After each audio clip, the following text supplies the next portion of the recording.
आपस में तुलना कर पाते हैं। ठीक है, देखो निकालेंगे कैसे, सबसे पहले क्या करना है, हमको डीएनए को अलग करना है। ठीक है, सबसे पहले मान लो हमारे पास, ठीक है, हमारे पास एक कलुआ है ना, कलुआ का लड़का भलुआ है।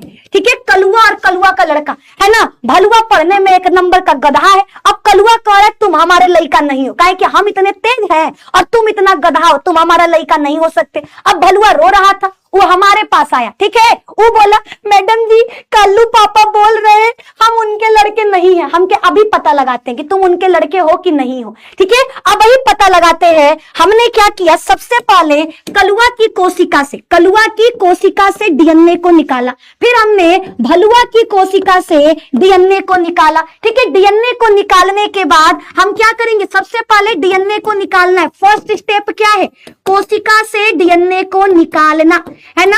डीएनए कहां से निकल सकता है, हमारी कोशिकाओं से। ठीक है, मेल के स्पर्म से। ठीक है, और कहां से निकाल सकते हैं, बालों से। इन सभी रक्त से हम क्या कर सकते हैं, डीएनए को निकाल सकते हैं। डीएनए बच्चा इन सभी जगहों से निकल जाता है। ठीक है, जैसे मानते हो फॉर एग्जांपल अगर किसी लड़की का बलात्कार होता है तो बलात्कार में जब पोस्टमार्टम वगैरह कराया जाता है ना, तो उसमें क्या है, देखा जाता है कि लड़की के शरीर में जो स्पर्म है, ठीक है, लड़कियों के बॉडी में जो स्पर्म है, उस स्पर्म के अंदर से डीएनए को निकालकर हम पता करते हैं कि वो स्पर्म किसका है, ताकि पता चल सके आखिर असली अपराधी कौन है। ठीक है, तो अपराधी का पता लगाने में, बलात्कारी का पता लगाने में, असली माता पिता का पता लगाने में हम क्या करते हैं, डीएनए टेस्ट का इस्तेमाल करते हैं, डीएनए फिंगरप्रिंटिंग का इस्तेमाल करते हैं। ये सभी को याद रखना है, ये सभी को याद रखना है। ठीक है, तो हमने सबसे पहले क्या किया, डीएनए को निकाला, फिर हमने क्या किया, डीएनए को छोटे छोटे टुकड़ों में काटा। ठीक है, फर्स्ट स्टेप है डीएनए को निकालना, सेकंड स्टेप है डीएनए को काटना। सेकंड स्टेप क्या है,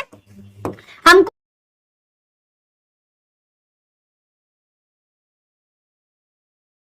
जो दोनों का डीएनए मिला है ना, दोनों के डीएनए को छोटे छोटे टुकड़ों में काट देना है। बताओ काटने के लिए हम किसका इस्तेमाल करेंगे, काटने के लिए भैया हम किसका इस्तेमाल करेंगे, एक एंजाइम का इस्तेमाल करेंगे जिसका नाम है restriction enzyme, restriction endonuclease enzyme, restriction endonuclease enzyme. ये आपका क्या है, एंजाइम है जो डीएनए को काटने का काम करता है, जो डीएनए को काटने का काम करता है। हमने डीएनए निकाला, उसको छोटे छोटे टुकड़ों में काटा, काटने के बाद जो हमको टुकड़े मिले हैं, ठीक है, हमको जो टुकड़े मिले हैं हम उन टुकड़ों को क्या करेंगे, इलेक्ट्रोफोरेसिस मशीन में डाल देंगे। ये तकनीक है इलेक्ट्रोफोरेसिस। तीसरा स्टेप क्या है, इलेक्ट्रोफोरेसिस करेंगे। इलेक्ट्रोफोरेसिस क्या है, यह एक तकनीक है, इस तकनीक में डीएनए के टुकड़ों को डाल दिया जाता है। क्या करते हैं, डीएनए के टुकड़ों को डाल देंगे, इसमें हम करंट प्रवाहित करेंगे। क्या करेंगे, करंट प्रवाहित करेंगे। डीएनए हमारा कैसा होता है, नेगेटिव होता है। डीएनए कैसा होता है, नेगेटिव होता है। आपको पता है नेगेटिव किधर भागेगा, पॉजिटिव की तरफ। ठीक है, 2000 बच्चे लाइव हो चुके हैं। ठीक है, प्लीज आप लोग रेगुलर आया करो। नालायक देखो, जैसे ही 2000 बोले ना 20 मिला भाग गए। डंडवा नहीं है ना, दौड़ा के मारते तुम लोगों को, है ना। जैसे ही बोले 2000 लाइव थैंक यू बोलने वाले थे तब तक भाग गए, लाइक तुम लोग थैंक यू के।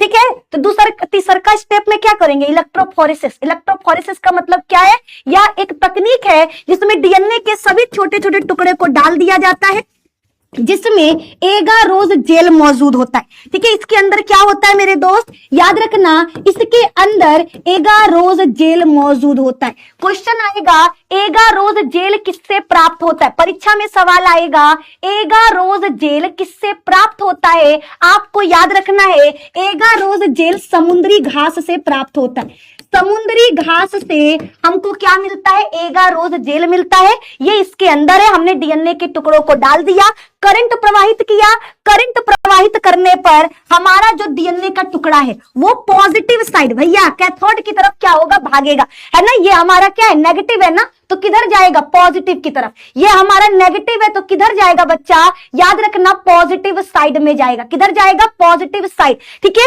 अब देखो अगर 2 लोग हैं, ठीक है, मान लो 2 बच्चा है, ठीक है, मम्मी बोली आओ टाफी देते हैं। ठीक है, बड़ा वाला बच्चा जो होगा ना वो कहेगा चलो मम्मी धीरे धीरे, बड़का कहेगा एक टाफी लेने के लिए कहा जल्दी दौड़ के जाना। लेकिन जो छोटका बच्चा होगा, है ना, कभी देखा देखना, मम्मी लोग अगर टॉफी बोली ना कि और टॉफी देंगे, तो जो छोटा बच्चा होगा वो तेजी से दौड़कर भागेगा मम्मी के पास टॉफी लेने के लिए। सेम उसी तरह से जब हम करंट प्रवाहित करेंगे ना, तो डीएनए का जो छोटा टुकड़ा होगा वो जल्दी आएगा, कहां पर, आपके पॉजिटिव साइड की तरफ, और जो बड़ा बड़ा टुकड़ा होगा वो पीछे होगा। अब ये एक क्रम में लग गए। इलेक्ट्रोफोरेसिस क्यों कराते हैं? ताकि डीएनए का सभी टुकड़ा एक क्रम में लग जाए, ताकि हम देख सके इनको। ठीक है, अब हम इसके ऊपर क्या करेंगे, इथिडियम ब्रोमाइड नामक एक लिक्विड डाल देंगे। ठीक है, वो एक तरह का रसायन है। इसका इस्तेमाल क्यों करते हैं? ताकि हम डीएनए को देख सके, डीएनए के टुकड़ों को देख सके। ठीक है, डीएनए के टुकड़ों को देख सके, इसके लिए फिर हम इसके ऊपर नियोन का एक परत चढ़ाएंगे ताकि हमको डीएनए का क्रम मिल सके।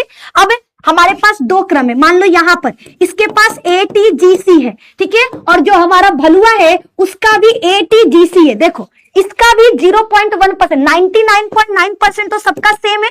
ठीक है, 99.9% हम सबका सेम है, लेकिन 0.1% हम सबका अलग है। इसको कहते हैं रिपीटेटिव डीएनए, जो हम सबका अलग है ना। इसे क्या कहते हैं? Repetitive DNA, repetitive DNA. ये आपको याद रखना है, ये हमारा क्या है, अलग अलग है, अलग अलग है। ठीक है, तो यहाँ ATGC, यहाँ ATGC दोनों का सेम है, यानी दोनों क्या है, एक ही इंसान है भैया। ठीक है, दोनों सेम है ना, यानी कलुआ का लड़का भलुआ है। यहां पर हमने क्या किया, उसको बता दिया कि भैया तुम्हारे पप्पा वही हैं। ठीक है, सबसे पहले डीएनए को अलग करना है, फिर प्रतिबंधन एंजाइम से काटना है, फिर जेल इलेक्ट्रोफोरेसिस का इस्तेमाल करके डीएनए के सभी टुकड़ों को अलग करेंगे, फिर VNTR प्रोब का उपयोग करके हम हाइब्रिडाइजेशन कराएंगे, यानी डीएनए के पूरे क्रम को देखेंगे कि क्या दोनों का दोनों मैच कर रहा है, क्या दोनों में डीएनए का जो रिपीटेटिव डीएनए का क्रम है वो सेम है कि नहीं। ठीक है, डीएनए फिंगरप्रिंटिंग का इस्तेमाल किसके लिए करते हैं? अपराधी की जांच करने के लिए, माता पिता की पहचान करने के लिए, और किसके लिए करेंगे, और बलात्कारी का पता लगाने के लिए, खूनी का पता लगाने के लिए। इन सभी चीजों के लिए हम किसका, डीएनए फिंगरप्रिंटिंग का इस्तेमाल करते हैं। किसका इस्तेमाल करते हैं? DNA fingerprinting. कल का क्लास याद रख